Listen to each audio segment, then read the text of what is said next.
வணக்கம். காலமெல்லாம் கதைகள் சேனலில் உங்களுடன் உங்கள் ராஜி ராமானுஜம். இந்த பதிவில் தாரகையின் 12வது பாகத்தை பார்க்கலாம். அதில் வரும் ட்ரேசியின் சாகசங்களைத்தான் பார்த்து வருகிறோம். அவளது நண்பர் கந்தர் சொன்னார், ட்ரேசி, உன்னை சுலபமாக மடக்கிவிடலாம் என்று நினைப்பவர்களெல்லாம் ஏமாறும் அளவு நீ பிரம்மாதமாக நடிக்கிறாய்.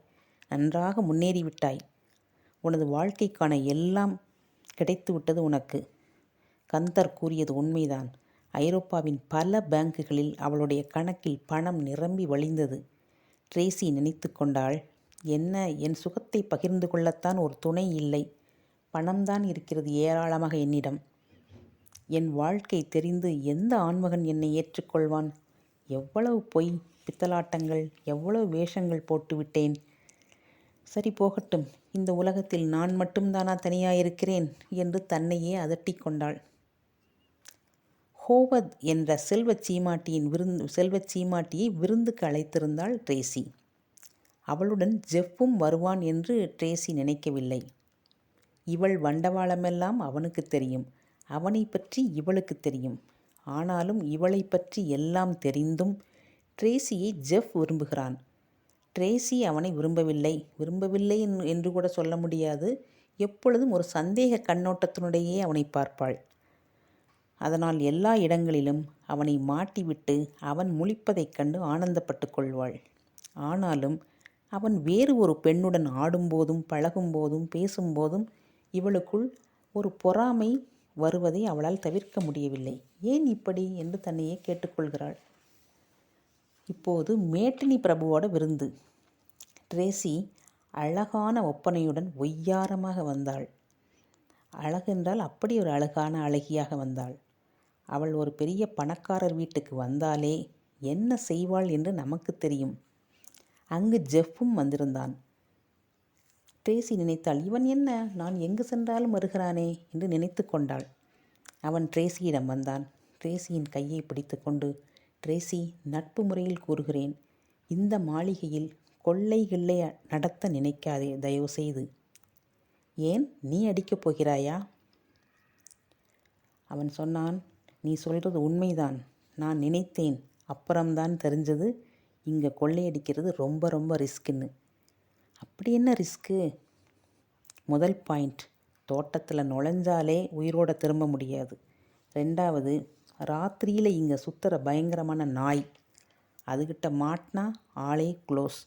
மூணாவது, கதவு ஜன்னல் அத்தனையிலையும் மின்சார ஒயர் இருக்குது, தொட்டா தொலைஞ்சோம்.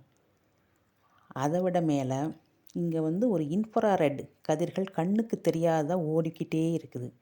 அது உள்ளே போயிட்டோம், வெளியில் வர முடியாது. உள்ளே போனால் ஒன்றும் ப்ராப்ளம் இல்லை போகிறதுக்கு. ஆனால் வெளியில் வரும்பொழுது தான் பயங்கரமான அலாரம் அடிக்கும். அத்தனை போலீஸ் ஸ்டேஷனும் அலர்ட் ஆகிடும். இதெல்லாம் எனக்கு தெரியுமே. இன்னொன்று உனக்கு தெரியுமா? அந்த இன்ஃப்ராரெட் கதிர்கள் போகும்போது ஒன்றும் செய்யாது, வெளியில் வரும்போது தான் போட்டு தாக்கும். அதை மைண்டில் வச்சுக்கோ. இப்பொழுது ட்ரேசி அப்படி பிரமிக்கிறா. இந்த விஷயம்லாம் இவனுக்கு எப்படி தெரிஞ்சது? இருந்தாலும் வெளிக்காட்டிக்காமல், இப்போ என்ன? ஒன்றும் இல்லை ட்ரேசி, நீ திரும்பி ஜெயிலுக்கு போகிறத நான் விரும்பலை. ஷாக் அடித்து செத்து போகிறதையும் நான் விரும்பலை. ஏன்னா நான் உன்னை ரொம்ப விரும்புகிறேன் அப்படின்னு சொன்னான். அதை காதில் கேட்காத மாதிரியே இருந்து கொண்டாள் ட்ரேசி. இவள் அழகில் மயங்கினார் மேட்னி பிரபு. அவர்தான் விருந்து கொடுத்தவர். அவர் வீட்டில் ரொம்ப பிரபலமான ஓவியங்கள் இருந்துச்சு. அந்த ஓவிய மண்டபத்துக்கு படுக்கை அறைக்கு ட்ரேசியை கூட்டிகிட்டு போனார். படுக்கை அறையில் தான் அத்தனை ஓவியங்களும் மாட்டி வச்சுருந்தார். அத்தனை விலை பயங்கரமான விலையில் இருக்கும். அப்பா, என்ன அற்புதமான ஓவியம்! விலையே மதிக்க முடியாது. ரசித்து கொண்டே எப்படி பாதுகாக்கிறீர்கள்?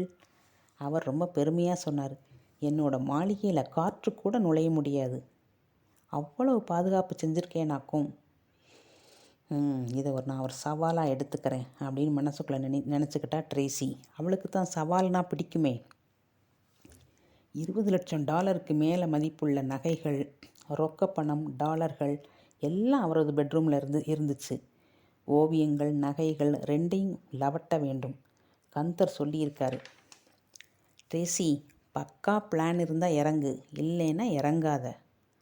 பிளான் ரெடி என்று சொல்லிக்கொண்டாள் ட்ரேசி. அடுத்த நாள் இரவு மாளிகைக்கு ஒரு வேனுடன் வந்தாள். உள்ளே நாய் டாபர்மேன் உரிமிக் கொண்டிருந்தது. மாளிகைக்கு உள்ளே மேட்டினி பிரபு ஊரில் இல்லை என்று ட்ரேசிக்கு தெரியும். அவளுடன் அவள் ஒரே ஒரு ஆளை மட்டும் கூட்டி வந்தாள். அவனிடம் என்று சைகையால் கையை காட்டினாள். அவன் ஒரு பெண் டாபர்மேனை கூட்டி வந்தான். அது வேட்கையுடன் குரைத்ததை உள்ளே உள்ள நாய் கேட்டு பதிலுக்கு குரைத்தது. ட்ரேசியுடன் வந்தவன் பெண் நாயை மாளிகைக்குள் வீசினான். பிறகு 2 நாய்களும் ஒன்றை ஒன்று துரத்தும் சத்தம் தவிர வேறு சத்தமில்லை. நாயால் வரும் ஆபத்து நீங்கியது. இப்பொழுது ட்ரேசியும் அந்த மனிதனும் மாளிகைக்குள் இறங்கிவிட்டார்கள். மொட்டை மாடி எங்கும் கண்ணாடி பதிக்கப்பட்டிருந்தது. ஒரு நிமிடத்தில் ஒரு ஆள் உள்ளே இறங்கும் அளவு ரம்பத்தால் அவன் அறுத்து எடுத்தான் கூட வந்தவன். உள்ள பார்த்தா குறுக்கும் நெடுக்குமா சிலந்தி வலை மாதிரி வயர்கள். அந்த அலார ஒயரின் ஆரம்ப புள்ளியை கண்டுபிடித்து அதையும் துண்டாக்கினான் கட்டிங் பிளேயரால். ட்ரேசி மூச்சை பிடித்து கொண்டு பார்த்து கொண்டிருந்தாள். உள்ளே நுழைந்தார்கள். இப்போது 3வது ஆபத்து. இன்ஃப்ராரெட் கதிர்கள். இருவரும் சிவப்பு மூக்கு கண்ணாடியை போட்டுக்கொண்டு பார்த்தால் பயங்கரமான பிசாசு மாதிரி சிவப்பு நிற ஒளி கற்றைகள். ஜெஃப் சொன்னது நினைவுக்கு வந்தது. அந்த கதிர்கள் நாம் உள்ளே போகும்போது ஒன்றும் செய்யாது, திரும்பி வரும்போதுதான் வச்சு எடுக்கும். இருந்தாலும் இருவரும் அந்த ஒளிக்கதிருக்கு குறுக்கே செல்லாமல் அடியில் குனிந்து தவழ்ந்து சென்றார்கள். மேட்டினி பிரபுவின் படுக்கையறையில்தான் ஓவியங்களும் நகைகளும் இருந்தன. அங்கு செல்லும் வழியில் ஒரு ஒளிக்கதிர் மிக தாழ்வாக இருந்தது. அதையும் ஜாக்கிரதையாக தாண்டி உள்ளே போனார்கள். லியோனார்டோ டாவின்சியின் ஓவியத்தை எடுத்து வரச் சொல்லி கந்தர் சொல்லியிருந்தார். அதை எடுத்து தோள்பைக்குள் வைத்து கொண்டாள் ட்ரேசி. அடுத்த குறி இரும்பு பெட்டி. பெட்டியின் முன்பும் மேலும் கீழும் குறுக்கும் நெடுக்குமாக ஒளிக்கதிர்கள் ஓடின. வந்தவன் சொன்னான், ஐயோ, இப்போ இதை தாண்டவோ தவழ்ந்தோ போக முடியாதே, மீறி போனால் அலாரம் அடிச்சிரும், அவ்வளவுதாம்மா என்று பதறினான். ட்ரேசி அவன் பின்புறம் சென்றாள். அவன் இடுப்பை சுற்றி கைகளை இறுக்கி அணைத்து கட்டிக்கொண்டாள். அவன் காதில் கிசுகிசுத்தாள். பயப்படாதே, நாம் இருவரும் சேர்ந்து நடந்து செல்வோம். எப்படி இருந்தாலும் அலாரம் அடிக்குமே அம்மா, நான் சொன்னதை செய் என்று சொன்னாள். அவனோடு ஒவ்வொரு அடியாக நகர்ந்து ஒளிக்கதிர்கள் குவிகின்ற நட்ட நடு இடத்தை அடைந்தாள். இப்போது ட்ரேசி மட்டும் நின்று கொண்டாள். நீ பெட்டியிடம் போ, ஒன்றும் ஆகாது. அவள் உடலின் வெப்பம் ஒளிக்கதிர்களில் படக்கூடிய மாற்றத்தை தடுத்தது. அதனால்தான் அலாரம் அடிக்கவில்லை.